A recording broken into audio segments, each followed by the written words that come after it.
I am reading a book about objections in sales. Okay.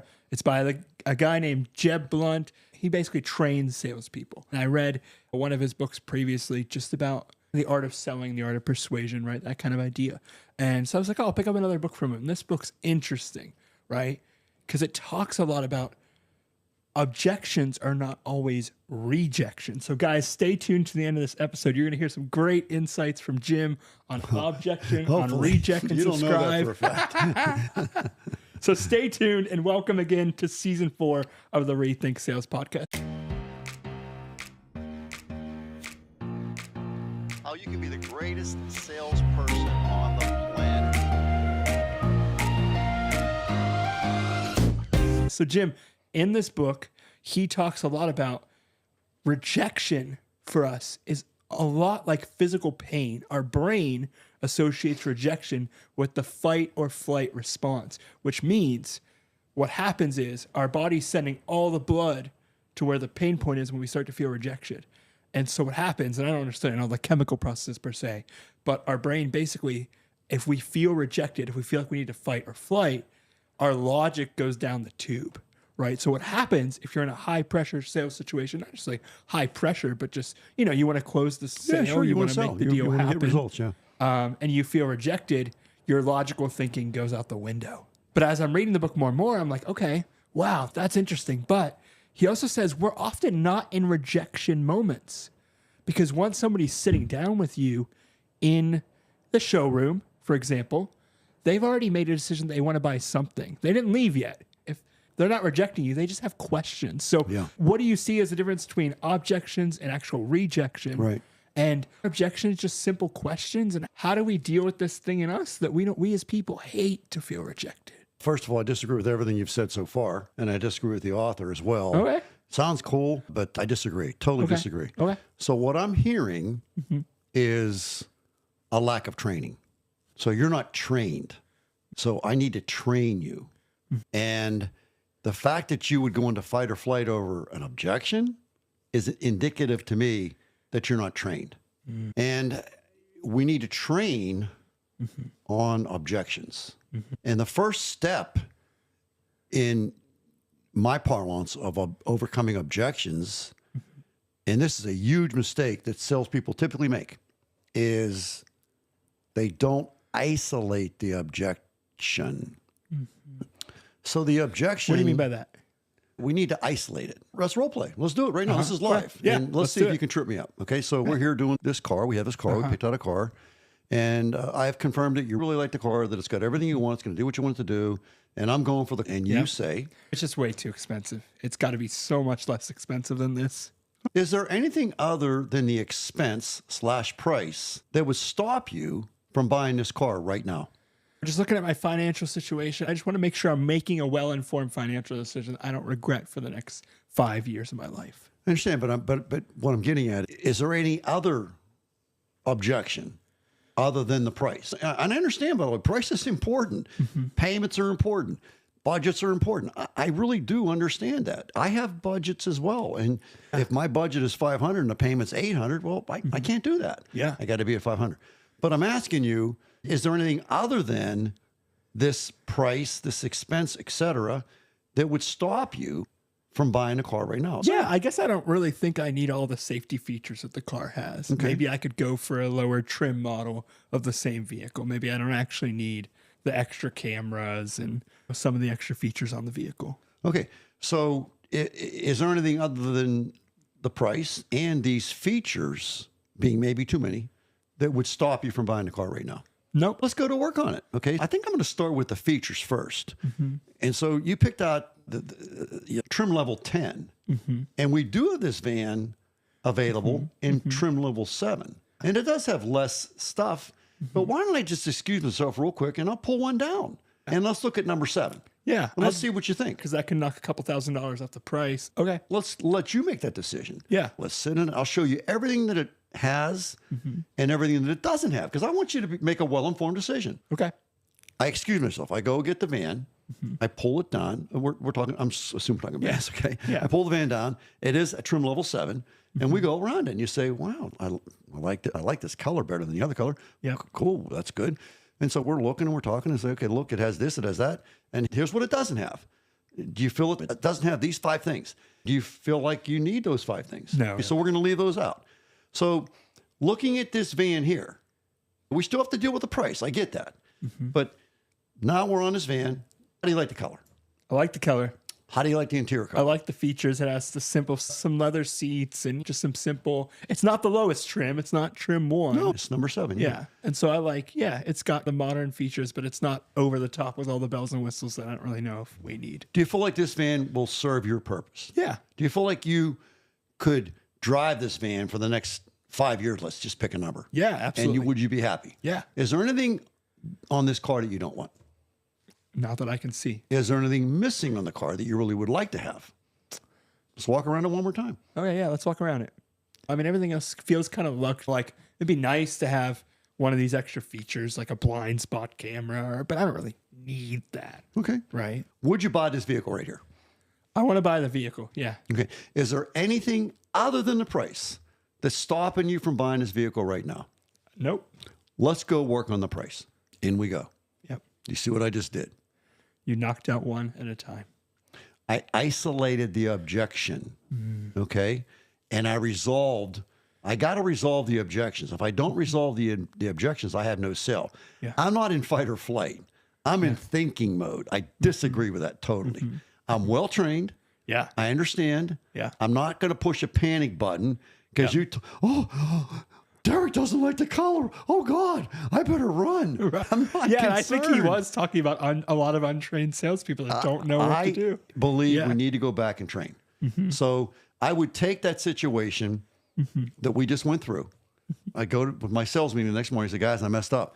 I don't have this quite right. So let's go over it again. And then we would talk about isolating the objection, and how we do this. And then we would train on that. And we Because it's role really play just on a that. question the customer has. It's got to right? be, but we got to be automatic. We got to be boom. When you gave me your objection, I will destroy you because I'm trained. So instantly, when you tell me I don't like this, we'll say, okay, that's fine. That's what makes America. But just a quick question. Is there anything other than that thing that you don't like that would stop you from buying a vehicle for me right now? I'm going to work on getting that changed. You don't like the color. That's a big deal. You got to look at it every day. So I'm going to look and see if we have any. I'm going to get that fixed, hopefully. I'm going to try to find some other colors. But is there anything other than the color that would stop you from buying a vehicle for me right now? So no, that's it. I just got to get the right color. What color do you want? I want gold. Is there a secondary color? Is there a third color? Can I have those, please? And I'm going to go to work. I might pull all 3 down. I might need to get help from one of my teammates. Yeah. I need to get 3 vehicles pulled down. I need a gold one, a white one, and a green one. They're all down there. They're all the right trim level. Let's go look. Boom, boom. You know what? I'm really liking this gold. Yeah. But I keep looking at this green. Let's look a little closer. Yeah. So I get the keys for the car. I pull it out. I park it way down on the other side of the showroom. Yeah. Would you like to drive it? Absolutely. Let's go drive it. Yeah. So now tell me about the color, I like the color. the trim level. Trim level's perfect. I just don't need all the extra things. Okay. So. We still got the price to deal with, right? Derek, is there anything other than the price that would stop you from buying this vehicle right now? Nope, just the price. No. Do I sound scared? No. Am I stuttering right now? No. I'm trained, Derek. Your objection means nothing to me. But Jim, I don't want to focus. See, I hear people say this a lot.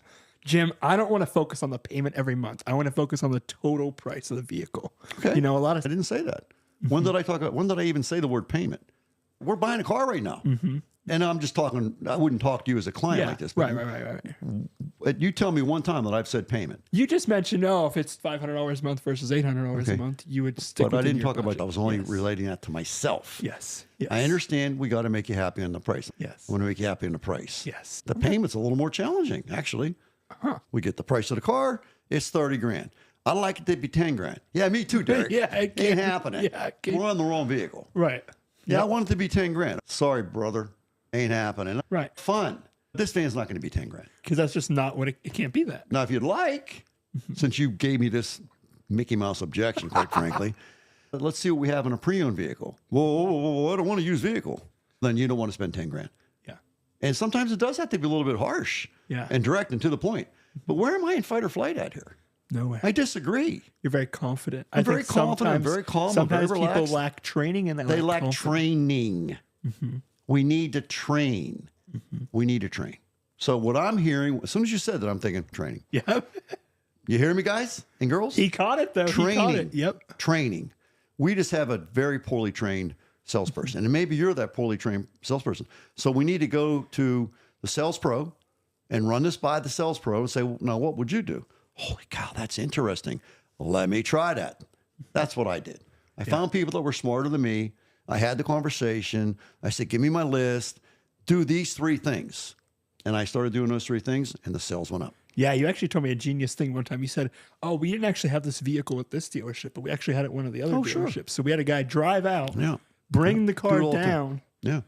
and help the person out. And I thought, wow, that's customer service. Yeah, objections don't scare me. Objections really, if you really think about it, when a customer gives you an objection, what are they telling you when they give you that objection? They have questions that are stopping them from purchasing. I think they're giving you a buying hint. If they didn't care, then there's a possibility they're just not interested in the car. Yeah. But when they tell me, I like the vehicle, I don't like the color, that tells me they're trying to buy a car today. I agree. And I'm Yeah. excited. I don't think Sorry. objections are actually rejection Not 95% necessarily- of the time. Well, they could be. Yeah, if somebody Let's is research throwing it. seeds and somebody slams the door in your face, that's rejection. Not if you're Jim Shorkey. Next house. You're knocking. Excuse me, did I say something wrong? The worst they can do is not open a door. I already got a closed door. I already got a door slammed in my face. Did I say something wrong? I'm trained. Go try to slam the door in my face. Good luck with that. I'm just going to knock again. What's it say? It says knock. It doesn't say how many times. I'm going to knock. Yeah. And I knocked a lot of times. Boom, boom, door opens. I don't want no seats. Bam. Excuse me, could you explain? I didn't quite understand what you said there. It's kind of funny. You'd be surprised that when you do that second knock and they open the door again, they know you're there. What are they really telling you when they open door? Remember Dumb and Dumber? Yes. What's the chances of a girl like you and a guy like me hooking up someday? Not 1 in a million. So you're telling me there's a chance. You can YouTube it right now. Classic sales story. So you're telling me there's a chance. So I'm having fun I with this. feel you. I feel All right. you. Last car objection I always hear. I didn't know we were going this route, but I always hear the one of, if I'm not ready to buy right now, I'll just walk and they'll call me tomorrow and give me a better price. Is that actually true? Okay. It's legitimate. They're not going to say that to you. Right. But they may think that. And that's why I'm going to ask them to buy the car. And my idea is that I need to hear 7 no's. So when I ask the client to buy the car, Yes. they're going to tell me no. Yeah. Get used to it. Yeah. It's going to be a no. They feel obligated to tell you no. Right. And it's going to be a big no with an exclamation point. I'm going to determine what the reason is that they're saying Yeah. no. And I'm going to Right. ask them to buy again. Wow. My Fascinating. second no Yeah. is going to be smaller, still with the exclamation point. Yeah, there's still questions. And I'm going to ask again. Yeah. My third no is going to be a smaller no with no exclamation point. My fourth no is going to even be smaller. And I know I'm making progress. I can sense it. I can sense it in the body language. And my fifth no is going to be maybe. And I got him. So it goes from a very strong no to a weaker no to a weaker no to a weaker no to a maybe. And I keep working at it. And okay, so what can I do to turn it from a maybe to a yes? And they say, I need to get that payment down $10 a month. Well, okay, if I can get the payment down $10 a month, can we do business right now? Yeah. Yes, we can. Yeah. Let me go to work on it. Yeah. And I'm going to go to work. Jim is always talking about love the customer, love the team, keep it very humble. And you do so good at this because you actually figure out, hey, you have this huge no. What's stopping you? Okay. And then you work on it. All right. Again, I disagree with you. I don't think he's explaining that quite the right way. Okay. Why is the customer here? I think they're here because they want to buy a car, Jim. Because they want to buy a car from here. And I love them. Yep. Love the customer. Yep.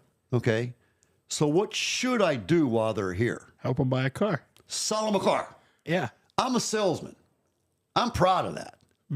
And if I sell them a car today, I have served them at the highest possible level that I can. Yes. If I have taken the time to figure out what they want and why they want it, if I've taken the time to develop a list of all the things that are important to them in that car, and I fulfilled that list, then I feel very strongly that I've earned the right to ask them to buy the car. And I'm going to ask them with a lot of pride and a lot of enthusiasm and a lot of gratitude. And I'm going to ask them 7 times. That is my duty as a salesperson. I'm not going to use trickery. I'm not going to use manipulation. I'm just going to keep reminding. Wait a second, Derek. When you came in, you told me these were the 7 things that were really important to you. Maybe there's something else that you neglected to tell me. And forget things. I'm on the spot. So we had these 7. Is there anything else that was important to you about your car relationship that we left off? No, you knocked out the safety. You knocked out the color. You knocked out the features I didn't need. Yeah, I mean, we've really hit everything. And how are we doing with respect to the price now? Are we where you want to be? I think we're... Okay, here's your pen. Mm-hmm. I need you to sign. I need you to press hard because we got to get it through 3 copies.